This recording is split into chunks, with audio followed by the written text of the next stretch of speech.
All right, let us start.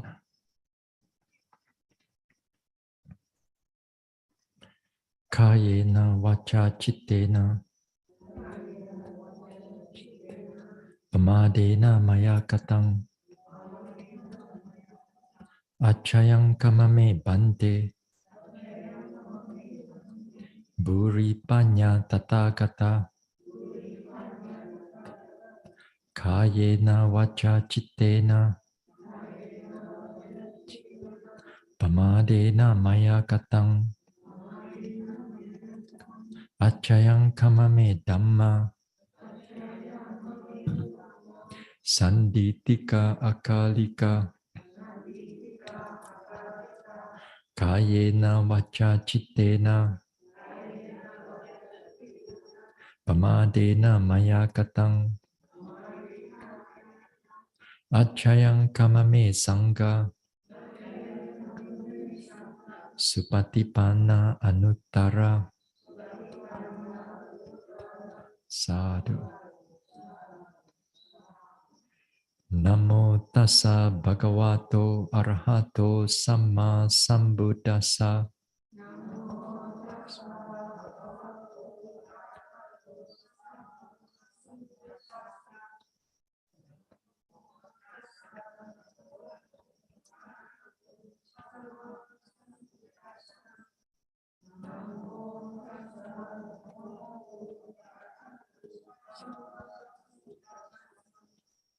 Buddhang saranang gacchami. Dhammang saranang gacchami. Sanghang saranang gacchami.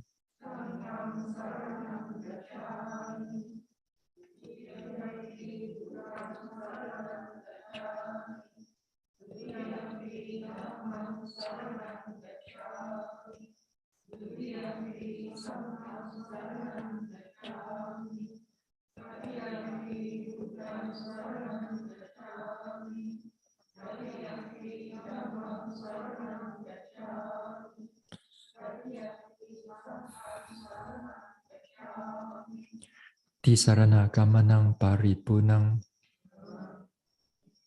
panatipata veramani sikkhapadang samadhiyami.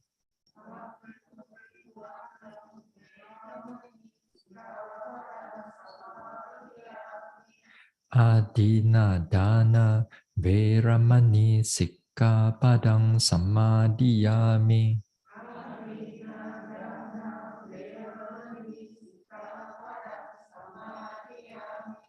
Abrahmacharya veramani sikkhapadang samadhiyami.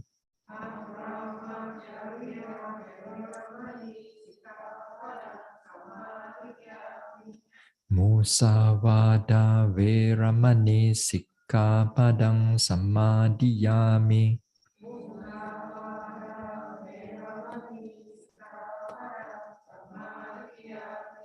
Sura meraya majapamadatthana veramani sikkhapadang samadhiyami.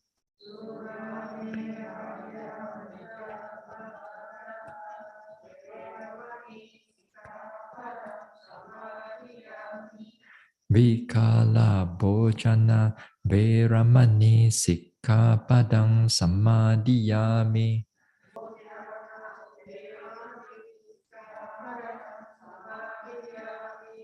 Nacha Gita Vadita Visuka Dasana Malaganda Vilepana Dharana Mandana Vibhusanatthana Veramani sikkhapadang samadhiyami.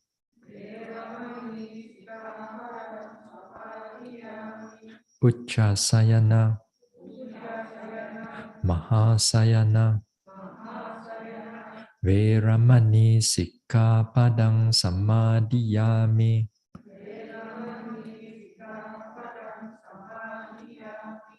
idang me silang magapala nyanasa pachayo hotu appamadena sampadeta sadhu. Let us do some guided metta before we start the Dhamma talk. Now let us sit here wherever you are. Relax, relax the body. Let go of all the tension, tiredness, pressure. Keep the mind calm and peaceful, present here and now. Relax from the top of the head. Relax the forehead, the face and the neck. Relax the shoulders, arms, chest, stomach area, to the spine, to the buttocks, to the hips, to the thighs and knees, to the calf, ankles, soles, toes. Now relax the whole body while keeping the mind calm, clear, and alert. May I be free. May I be free from all kinds of harm and danger, free from all mental suffering, free from all physical suffering. May I be peaceful. May I be able to live in harmony with myself and in harmony with others. May I be well. May I be peaceful. And may I truly be happy. May I be free from all kinds of harm and danger, free from all mental suffering, free from all physical suffering. May I be peaceful. May I be well. And may I truly be happy. Now let us spread further. Let our metta reach out to all the beings around here in the neighborhood. May they be monks or nuns, fellow yogis, helpers, sponsors, helpers, donors, volunteers, to all the guardian devas of this center, other devas around here, to all the petas, and to all the animals, big or small, seen or unseen. May all beings around here be free from all kinds of harm and danger, free from all mental suffering, free from all physical suffering. May all of us be peaceful, be well and healthy, and may all of us truly be happy. May all beings around here be free from all kinds of harm and danger, free from all mental suffering, free from all physical suffering. May all of us be peaceful, be well, and may all of us truly be happy. Now let us expand further.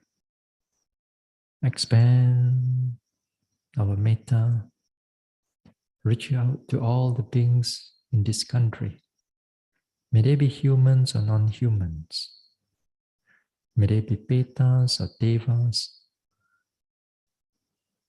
or animals seen or unseen, big or small, far or near.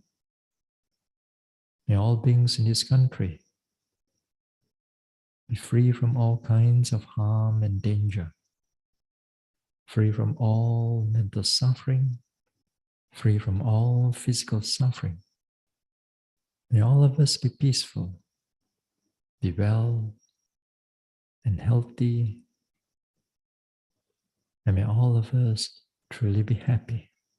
May all beings in this country be free from all kinds of harm and danger, free from all mental suffering, free from all physical suffering. May all beings be peaceful, be well, and may all beings truly be happy. Now let us expand further. Expand our goodwill, metta, loving kindness to all beings in this world. All beings, may they be our loved ones, near or far away, or those whom we do not know, wherever they are. And to those whom we dislike or those who dislike us, to all the guardian devas of the sasana, to all other devas residing in this world, to all the unfortunate beings seen or unseen, and to all the animals, big or small, far or near,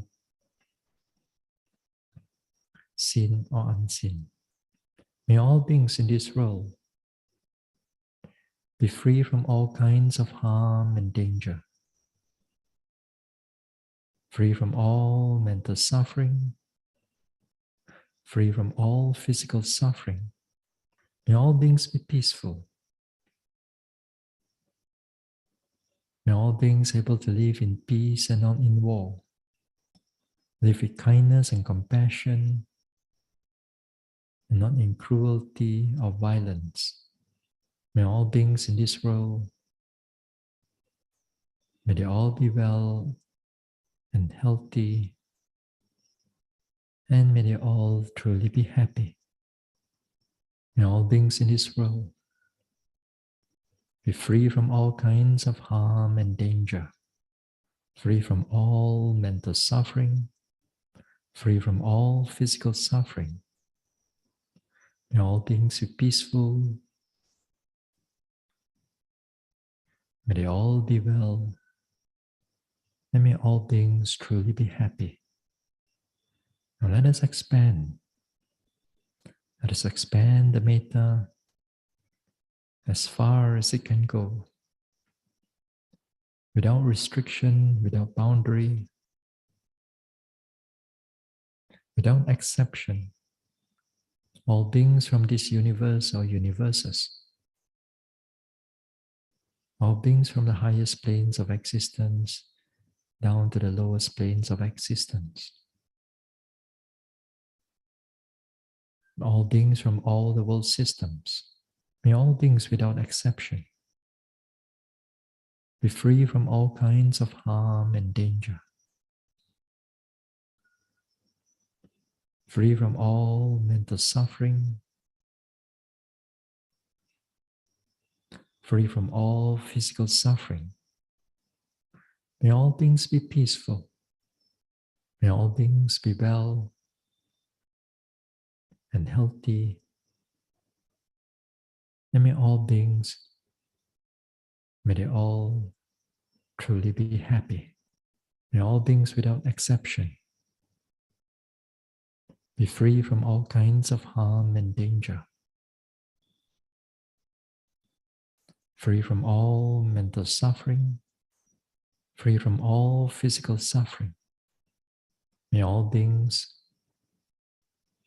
may they all be peaceful, may they all be well and healthy, and may all beings truly be happy. May all beings be peaceful, be well, be healthy, and may all beings truly be happy. And slowly let go of the metta. Bring the mind back again to the present moment, to the body, the rise and fall of the abdomen, to the sensation. Then we can slowly open our eyes. So Tuesday we were talking about the intentions. That as a yogi, this intention is something that we need to do it every retreat. more or less.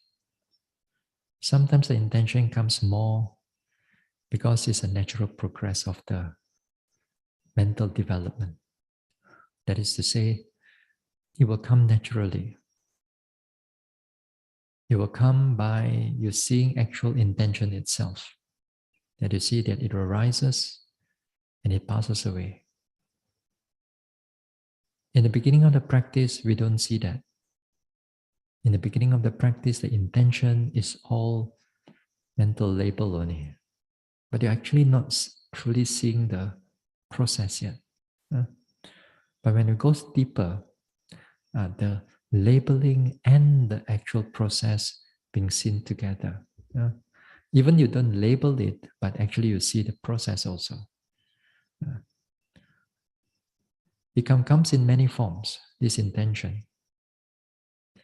It can come in the beginning of your walking, that you can notice it. Beginning of you want to sit down, you notice it. You want to get up, you notice it. These are the major intentions, becomes clearer. And sometimes the minor intentions also becomes clearer to the yogi. Like every lifting, every pushing, every dropping also become clear. Those things like you're moving your arms.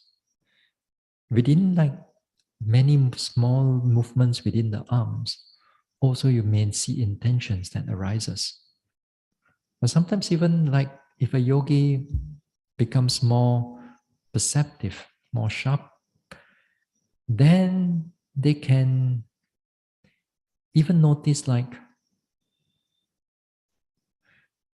the consciousness that arises first before the rising take place.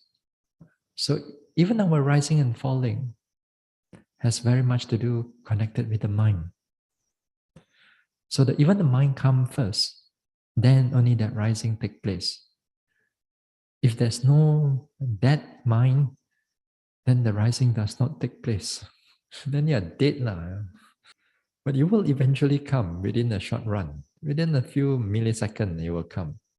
But that few milliseconds, you saw or you see that consciousness arises. Then it arises, it passes away, rising take place, of the abdomen take place. Then when you fall, also the same process.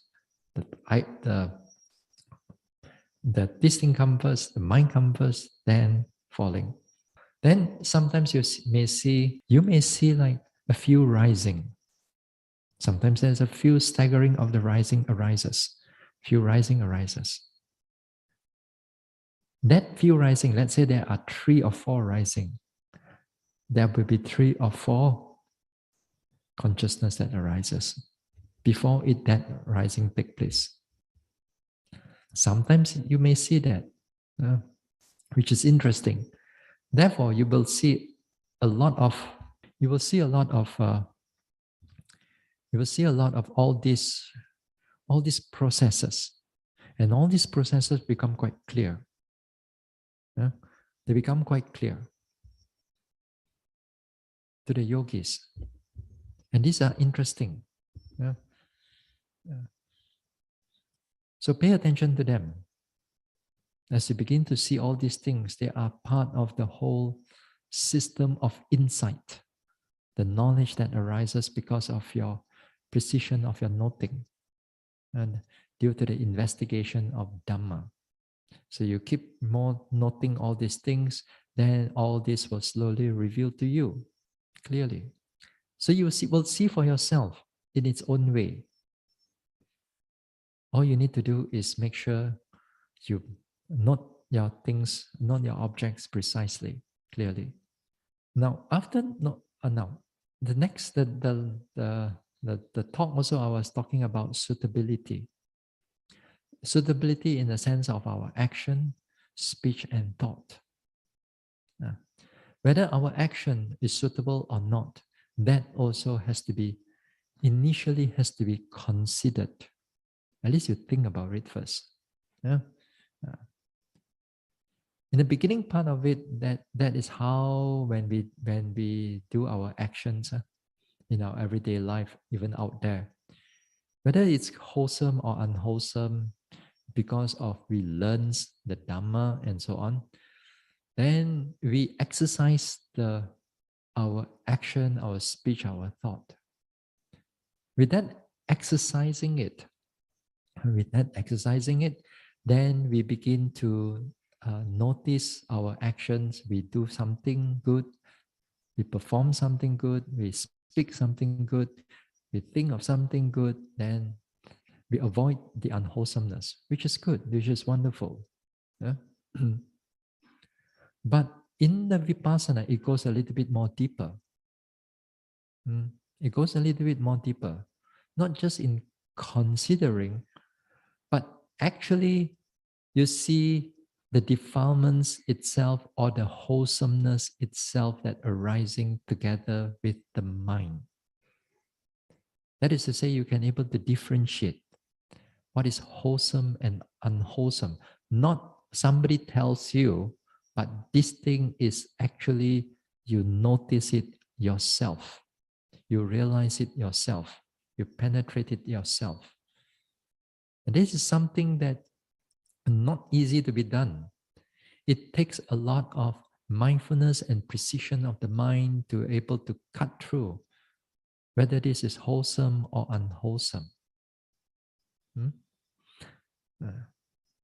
As much as we learn about the Dhamma, that is all the second type of wisdom. The wisdom that arises through analytical thoughts, analysis. You consider, you ponder over it over time. But when it comes to Vipassana, as the mindfulness grows, then the mind be able to penetrate, as I said, into the hindrances, into the defilements much more clearer, and also into the wholesomeness, which is much more clearer. While we are here, so when we try to exercise these things, it comes again within our walking, within the sitting, within our daily activities. You also can actually notice it. In the beginning, there will be a lot of this unwholesomeness that arises. Little, compared to when you're out there. But that little is enough to block your meditation. You know, that little. So therefore, we have to go and see that little ones. In order just to remove that, then your meditation become much more sun. Now you see, a lot of times we don't realize that our defilements already springs up in our meditation. Take a simple example. Here, in Santi Sukarama, this is a very good example. From your walking path, from your walking path to your bed, how far you think it is? How many steps you think? Maybe less than 20 steps, you reach your bed already. You know where I'm trying to go here from now? If you listen to my talk, perhaps you understand. But if you have not listened to my talk, you see, while we are walking meditation, walking meditation, and then you get sleepy, let's say, then what do you think you will do? Let the sleepiness go, let the sleepiness. No, a lot of times the yogis, especially the beginners, they will just walk to the bed, walk to the mattress, so nice. 一叫你來了 come,慢慢來. Ask you to come, then you sit down, they start talking to you, then you lie down, song. You say, what's the problem? After all, you're tired, go and rest lah. That's what you think. That's what you think. Just because of you got a little bit tiredness, because of during walking meditation, take it easy. After all, the Bante is not around, Biao now, and go and sleep. Yeah. Yeah. But that is exactly, as I said, that little defilement that you don't see it out there to you when you're not in meditation, when you're drowsy, when you're sleepy, then you go and find a bed, you take a nap, you take rest. Here, you are exercising the same thing all over again. Whenever you are drowsy, whenever you're sleepy, you just make that intention, intention to go to the bed, intention, lift, right step, left step, right step, left step, right step, left step. Wow, so nice. There you go. Right step, left, bam, intention to lie down, intention. Oh, just because they learn intention. Yeah. So all these things, you have to reconsider whether the action is coming together with all this laziness of mind. Yeah.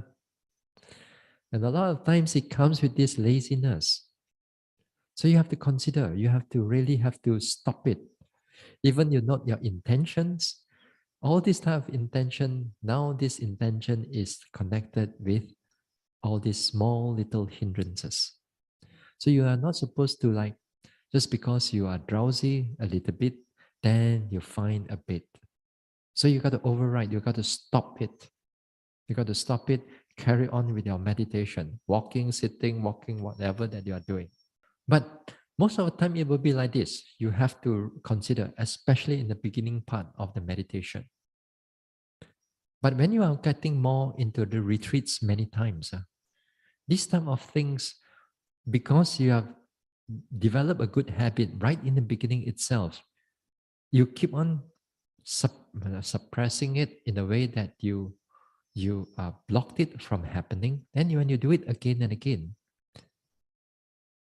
a few retreats to come, that thought now, just to go to the bed also does not arise, even when you are drowsy and sleepy. And you see how the mind changes. Just that little bit you change. And that little bit, if you don't change, as I said, when it's just like when we are our bad habits of the outside there, we carry inside here, then those things will actually block your meditation. You see why this one is a minor over here. But certain times when you need to consider also, if you are not feeling well, if you're not feeling well, if you feel like stomach ache and so on, if you need to go, you need to rest, then by all means you go ahead. But don't use those things as an excuse. You have to know for yourself.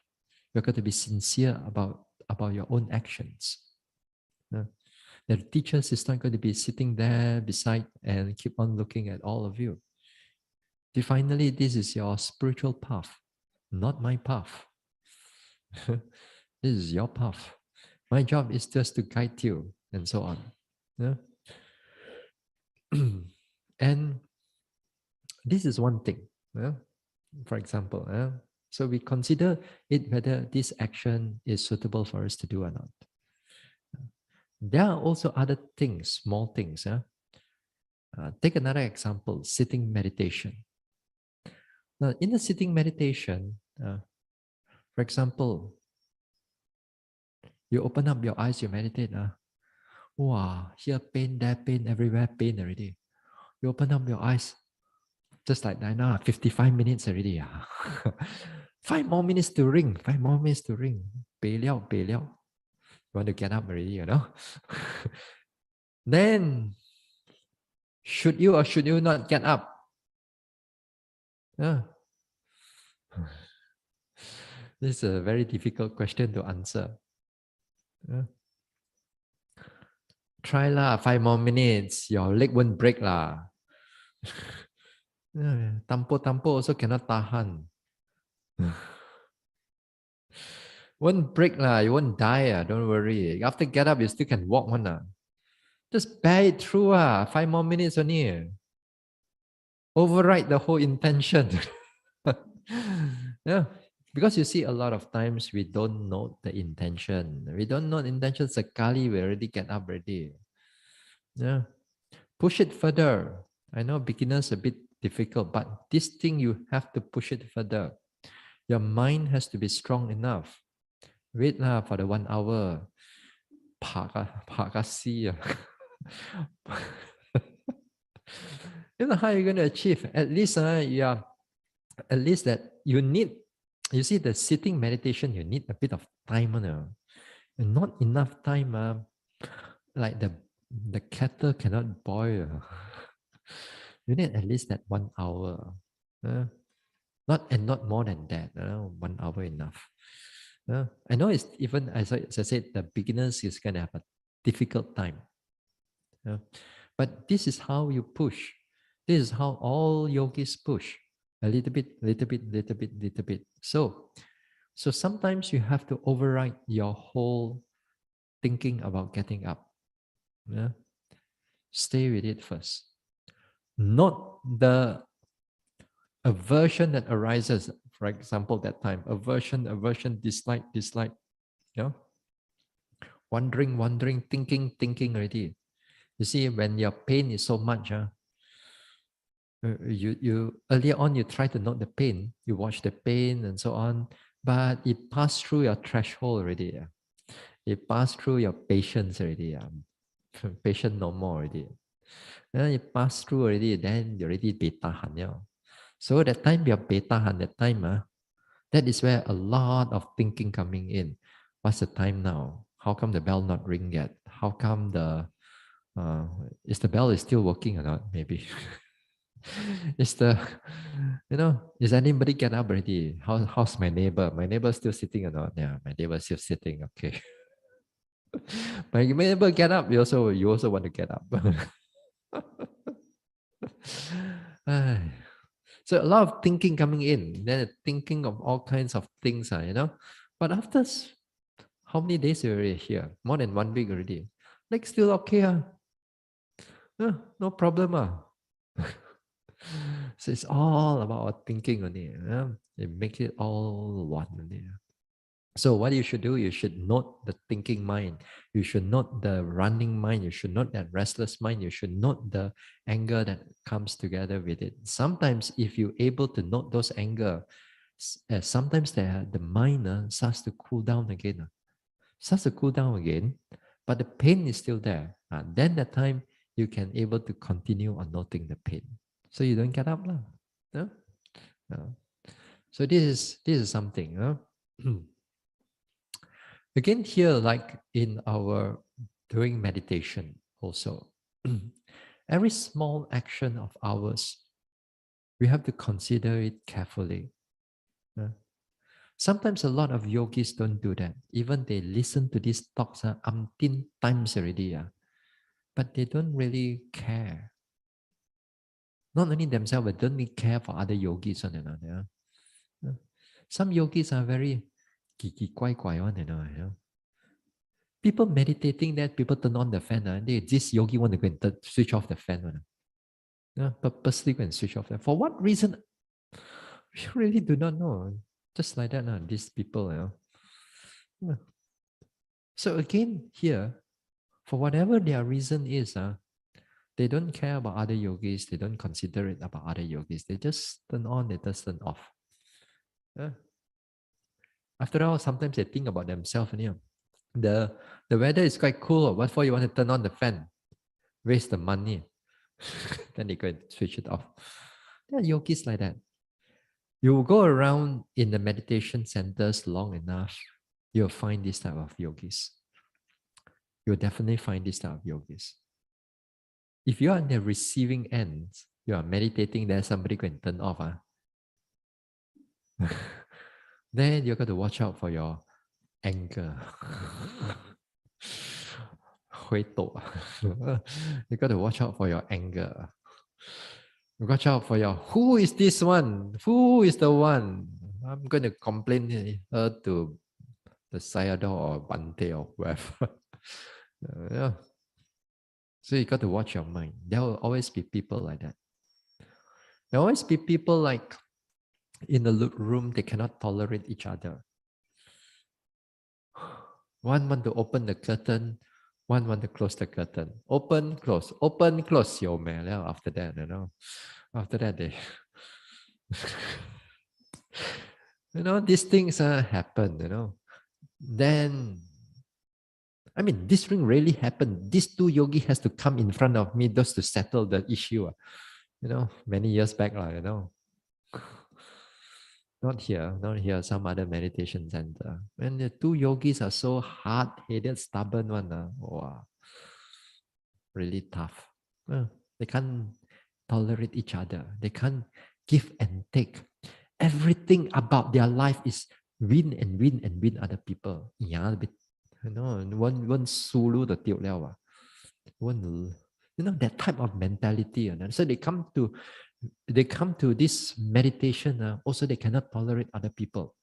Whatever they do is they want it that way. Other people to follow, whether they like it or not. There are people like that. You will find this type of people when you go around. But if you are like that, hopefully you change. Hopefully. But over here, a lot of you are past 60 already. Very difficult to change. Knock cannot break already. Yeah. You see, when we want to train monks or nuns, usually we train them early age. Old age one, like after retire only they want to become monk or nun. Wow, that one very hard to train one. Because all their habit is already there already. You tell them tak boleh, cannot. Very hard to teach an old dog new tricks. Very hard to teach. Young one is easier to bend them to the wholesome path, to the more wholesome place. I'm not saying all this, but I'm saying that mostly as most like young ones able to train easier. If you're getting older, your habits becomes more or less your character already. But nevertheless, all this character can still be changed if you make the conscious effort to change it. If you make a conscious effort to change it. And here, while in the vipassana, that conscious effort means that you're mindful of it. You're mindful of your small little actions. Sometimes you want to turn on, you want to close, you be considerate for other people. Then sometimes like there's some people that I know of also. The buffet line, that mostly when we have this eating time, the buffet line. Some people, if they got fried chicken, they take few pieces one, they don't care about the last one, They go and check the buffet line, which one hold it first, Then quickly make themselves number one and number two, Or after the nuns or after the monk, Usually, then they go and stand there. Then when they take the food, they take everything first on. They don't care about other people at the back there. There are people like that. They just don't bother about other yogis. And we've seen it here.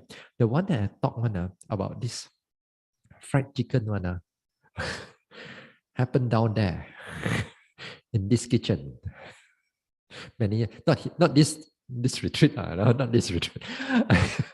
I mean, long time ago. There are people like that. Yeah. Difficult people. Yeah. So you see, these people they don't consider. They don't take note of their own actions, and they don't realize that little greed arises, that little anger arises. All these things that arises, they don't take note of it, and all these things already spill over into their action, into their speech. And the same thing also when we are staying together. Like the moment that you start talking only, the moment you start talking, everything you think that the other person can become kawan, can become buddy buddy on a whole say liao, pe lai liao, talk, chat talking. Yeah, like that. Mm. So you got to be really careful about your speech. Even sometimes your 2 or 3 words that you speak, you can be sort of like other yogis can misinterpret you, because you speak 2 3 words only. Then you speak 2 3 words only, and then other yogis will become very, what is trying to say? After all, we are not supposed to talk. Some people are like that.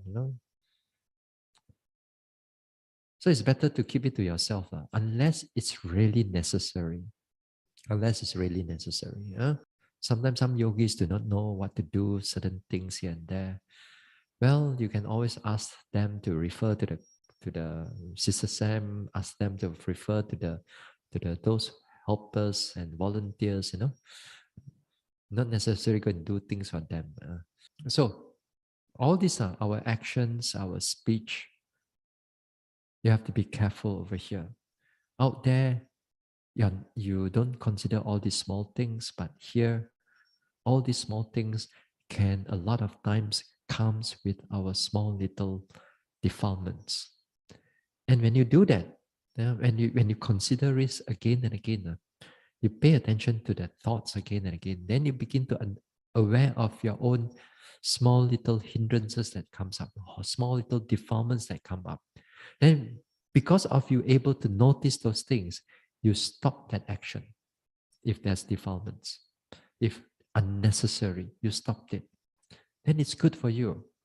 It's good for others actually. Yeah. It helps you, these small little things, it helps you to pull back to control your own defilements.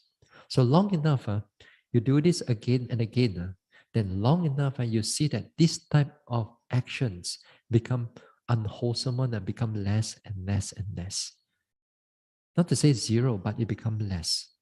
You do your meditation, you only do your own meditation. You're walking, you do only your walking. You don't go do this, do that, do other things.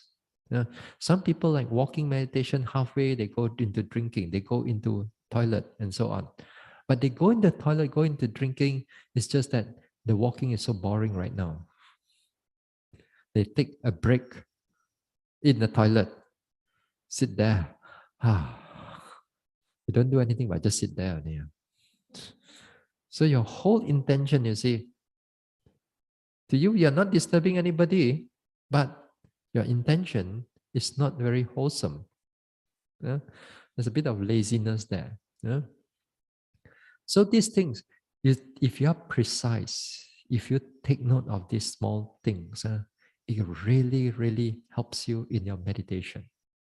Many times, perhaps in other places, you may not hear all these type of things. But these things is I sendiri buat mana, I sendiri. Slowly you discover it for yourself. All these small little things, you slowly discover it for yourself. And then you notice that there's defilement here, defilement there. And then after meditate more and more, then it's getting less and less. So too, your action also is like this. So you take note of all these type of small things. Become very helpful. Yeah. It becomes so, again, it becomes helpful, not only just wholesome and unwholesome, but also it's within like what is wholesome and what is more wholesome. As I said that on Tuesday, this purity of mind, as you become more mindful, clarity of mind, every moment of your mindfulness that arises, all this wholesome resultant in the future, because it's a wholesome mental state. It's a mindfulness after all. Yeah? And that wholesome mental state, because it's purified, then the resultant is very high. So therefore, other actions like service, like you want to do, say for example, sweeping and so on, not to say you cannot, but do it in a minimal will do. Not until become so tired, sweep the whole garden here, sweep until 2 3 hours, then you sweat until and so tired, and then you want to go and meditate. Cannot. Then after that, you'll be too tired. So don't do that. Yeah. Other places, other monastery, you are required to do those things. You're not required to meditate like over here. So you cannot take all your own thinking from other places that you have stayed before and then you bring it over here. Yeah. Then you bring it over here, then your meditation will be disrupted. So because you cannot differentiate which one is purer, which one is less, which one is wholesome, but which one is more wholesome. But a lot of times, because of our delusion, we think that something to do with action one more wholesome one. Sitting down there, nothing, doing nothing, what wholesome. That's most people will see that. Anything to do, something to do with action one is better for them. That's why in the world, even in the Buddhist community, we love to do dana. We love to do service a lot. When it comes to meditation, how many of you here? When it comes to sila, people practicing sila or your morality, discipline, will be more. People practice meditation less. People practice dana, service, and so on. That is a lot. Because to them, action, to them, action speaks louder than words. Than non-action to them, Non-action to them is just sit down there, non-action. So something to do, something that touch one, like for example, you offer a rope, offer a food, and so on. Something you touch one, they feel good. So to them, that is much more stronger, happier, to them.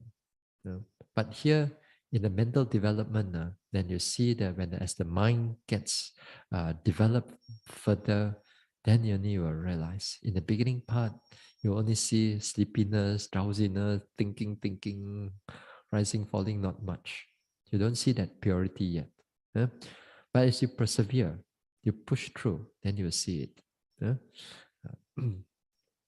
So in this way, in the long run, in this meditation, you begin to change your character. It changes your character for the better.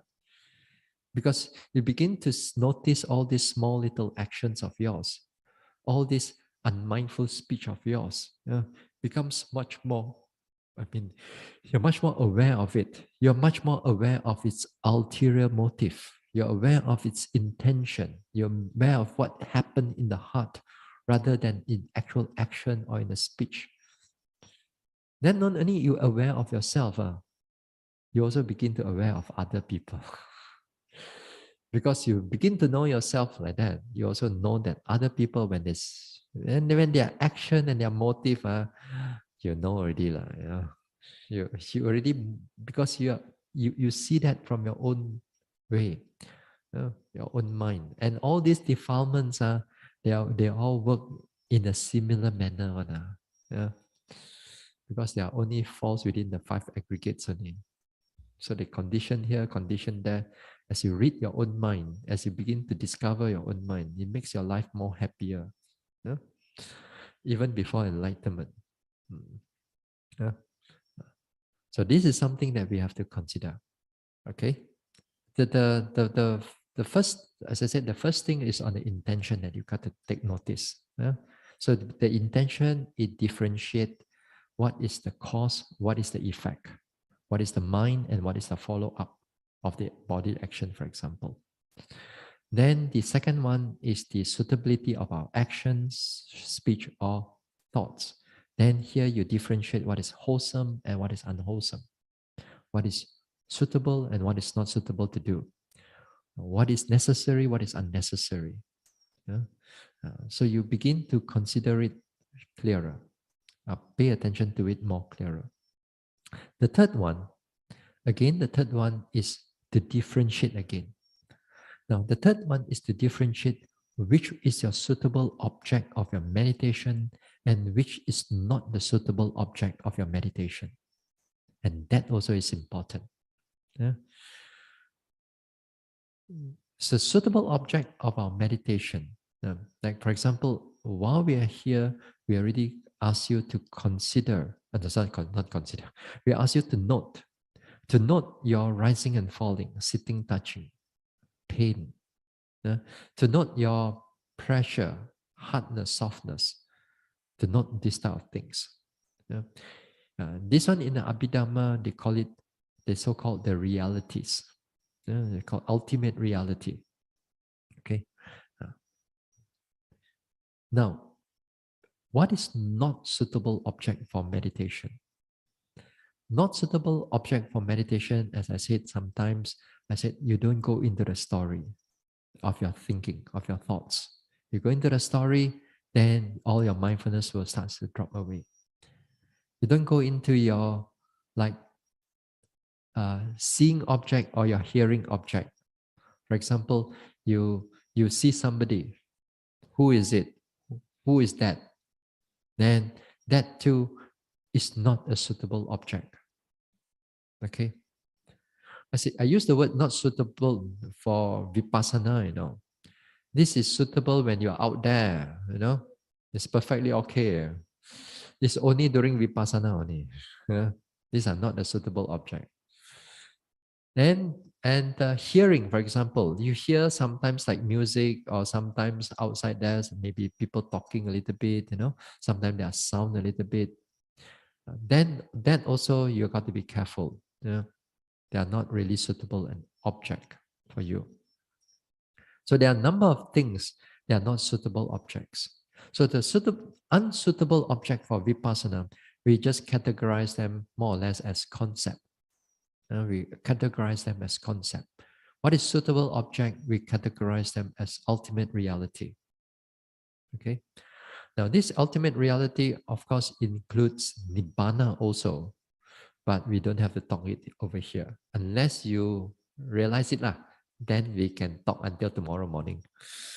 But now, since it's not yet, so we talk about the ultimate reality between mind and body and how they are relationship also. All right. This is important because as you meditate further, the concept and the reality, sometimes they just overlap each other.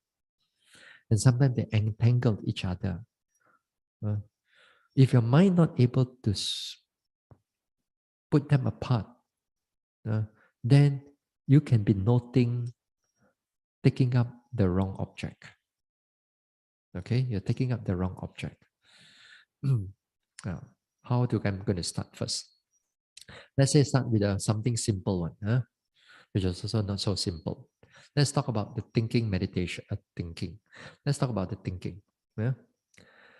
Now, when I said that you don't go in the story, because if you go in the story, let's say you go into the past one, all your past memory, when you are once upon a time, you go into your stories about who are they and so on.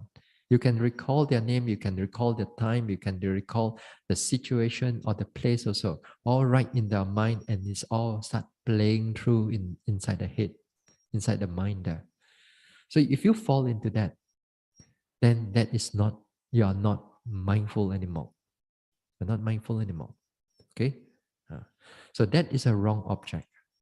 The right object within the thinking is to note the process that is occurring. That is to say, right now, the mind is processing the thoughts to arise. Okay? That processing of the thought is the present object. It's the present thing that is happening. That means that processing is a suitable object, is the right object, is the ultimate reality. But what being processed, the resultant of that processing is all your thoughts and all whatever that you see. Those are concepts. So this concept is not your object. This processing is your object. Okay? So again, let me repeat now. The concept, the thoughts, and you see all these things, it's not the right object.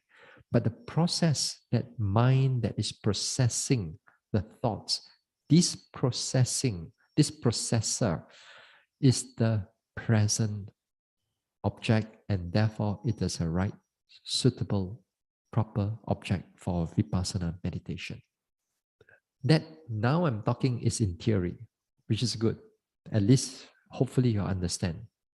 But actually, when you're doing it, this thinking and all these thoughts are all sekali masuk one.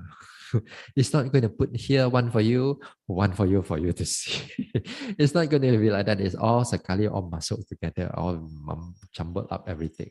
So what you should do as a yogi, you should do as when the thought arises and it becomes prominent to you, then you should do not memory. Try your best not to go and interpret the thoughts.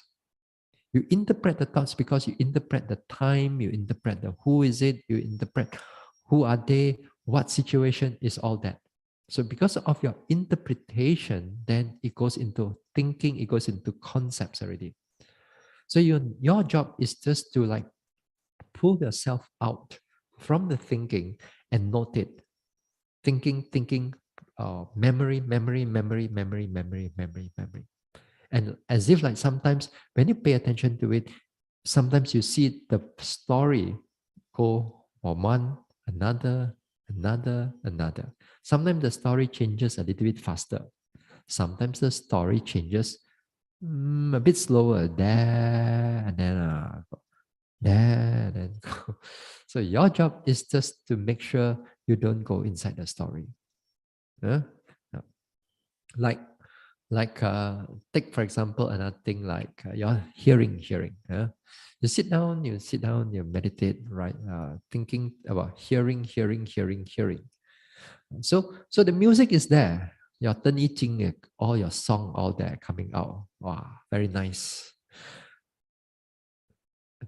The moment you know the lyrics,来了. You don't have to hear all the lyrics. Your mind will fill up the blanks.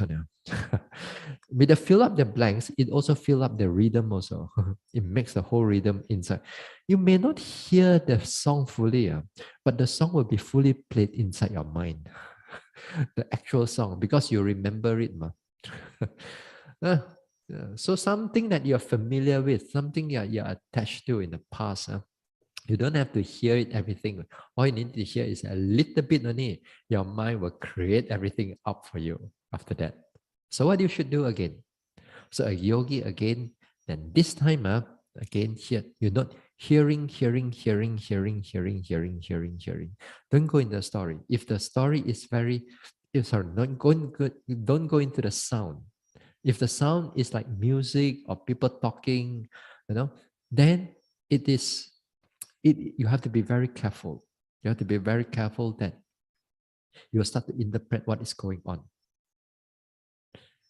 Now, when you stay in overseas and meditate, very good, because whatever they talk, you don't understand. It's all noise only.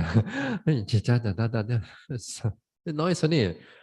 But while you are here in a local, when there's somebody talking, if you can understand that language, your mind, sometimes it's not talking about you, also you're thinking they are talking about me. Yeah, all you need to do is to understand that thing only. And our concept, it goes into it very fast. It goes into a process of producing, interpreting, thinking, imagination, and so on, very fast. So what we should do is that make sure we're not hearing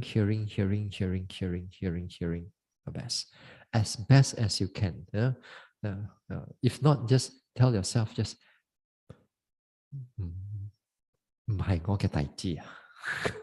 not my problem, not my this thing. I'm meditator. Just stay here.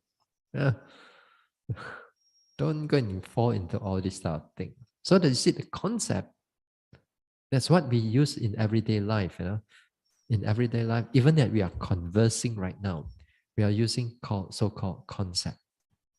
Okay, we are using concept. It's not that it's bad. It's just not suitable object. Some people, they, sometimes they meditate. They meditate during Dhamma talk. They meditate during Dhamma talk. So what happened is this. They sit there, they say, they come and they report now, they report. So Bante, when you were talking, I was meditating. So I was meditating on your words. So how? How? So your words are like just on and off, on and off, on and off, on and off, on and off. So do you listen or not? I don't really listen. So can I do that or not? No. Again here, when you tell them it's not okay, but they're still meditating. But then again, you tell them you should listen, then it's very hard, Sometimes, although at certain point, what happened in their mind is that they still able to note. If still able to note, then fine. But sometimes the mind get distracted away and so on. At the same time, they are not meditating and also they are not listening to the talk. Their mind is somewhere already. Or sometimes, in between, while they are meditating during Dhamma talk, their eyes become heavy already. Their eyelids become heavy, heavy, heavy, heavy, heavy. They don't realize that they are already sleepy already. So, other words, they are not meditating and also not sleeping. Not listening also to the talk. Both also this one. It's always better to during Dhamma talk to open up the eyes better, less sleepy. You close your eyes and especially this time your whole day meditate until so tired. All you need to do is just close your eyes a little bit. Sleepiness come already. So anyway, don't divert already and diverging already. Anyway, what I'm trying to say is that all this smell, hearing, smelling, seeing, and so on, external objects, you got to be careful. Because the moment you smell something, your mind already interpret it very fast. Before you come down for your lunch, if you smell something, you already know what is cooking down there already. You already know already because your mind is forming the whole thoughts and the whole idea up already. So that is called concept. So what happened? What should you do? When you're not smelling, you're not smelling. So it comes back to the actual proper vipassana objects. With that, then there's a continuity of mindfulness. Let's say like you note your rising and falling, not rising, falling, rising, falling. Then suddenly you smell something. Now, if you're not mindful of that smell, you already gone into thinking already. You're going thinking. That means mindfulness break already. So mindfulness break already. Then you smell until you come on. Yeah. Then okay, let's come back to rising and falling again. Then rising and falling also like that only lah. Nothing but. That's why there's no. You see the continuity of that mindfulness break. It breaks. So because you didn't make an effort to not smelling. After you feel noted smelling, then that continuity goes from rising, falling, it goes to smelling. Then if the smelling is not too strong, then you come back to a rising and falling again. Then there's a continuity of mindfulness. That's where we tied up all the loose ends in our meditation practice. All these small little things like hearing, smelling, seeing, and so on. Seeing, you may not see actual seeing in the sitting meditation, but in the walking meditation, that is where there's another problem. Seeing sometimes, like for example, of course, like over here, sometimes you walk, then people are walking beside you also. Of course, there's always some disturbances there, but you must learn to accept. You must learn to accept that all of us are trying hard also.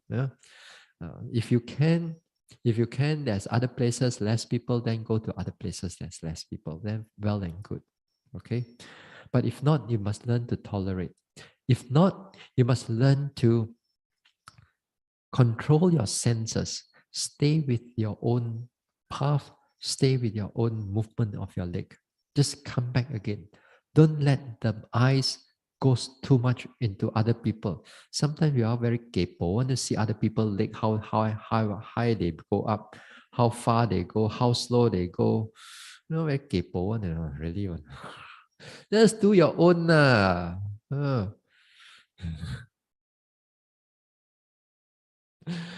So it's always like that. Yeah? So be careful of your eyes. So again, here our eyes, hearing, smelling, you know, and so on. Uh, the thoughts will come a lot. You see, the thinking, the thoughts are even sometimes like let's say you are doing samatha meditation in the past, right? You do samatha meditation in the past, and there are occasions that all this type of nimitta will start to come out again. Perhaps you are good in samatha meditation. The nimitta here, that means a mental created object. The mental created object becomes obvious to you because of your past meditation development. Now, here you got to be careful. You got to be careful that don't fall into this created object, because that created object can be looks very real.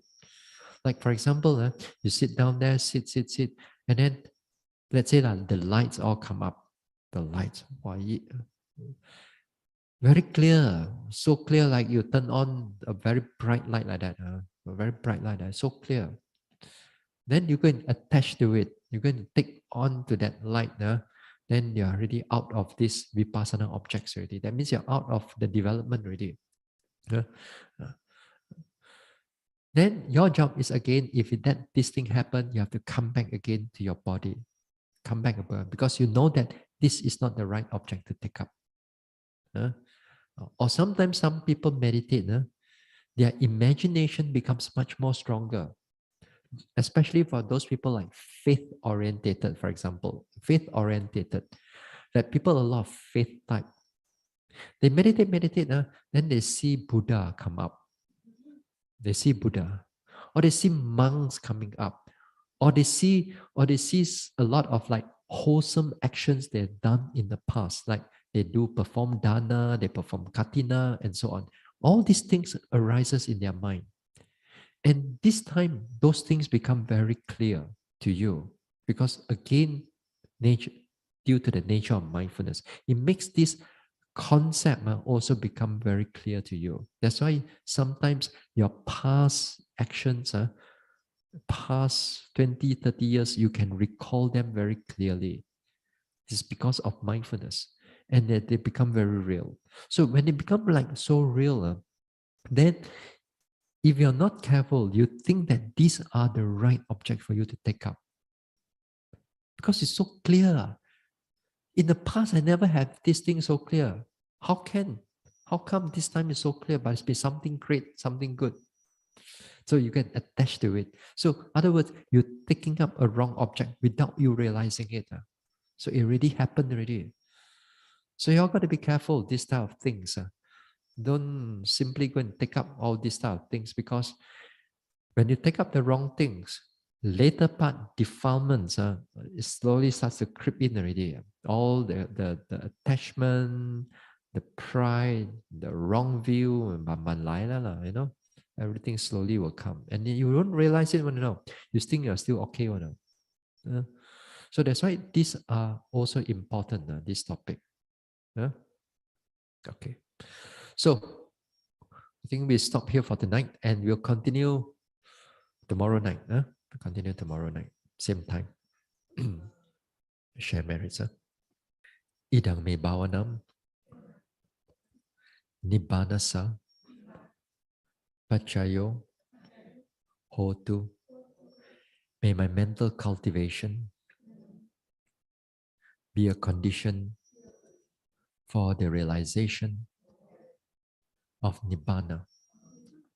Imang no punya bagang sabba satanang dema. We share these merits with our departed ones, with all beings and all the devas. Sabbe satta Sukhi hontu, anumodantu. May all beings be happy. May they rejoice in these merits. Sadhu, sadhu, sadhu.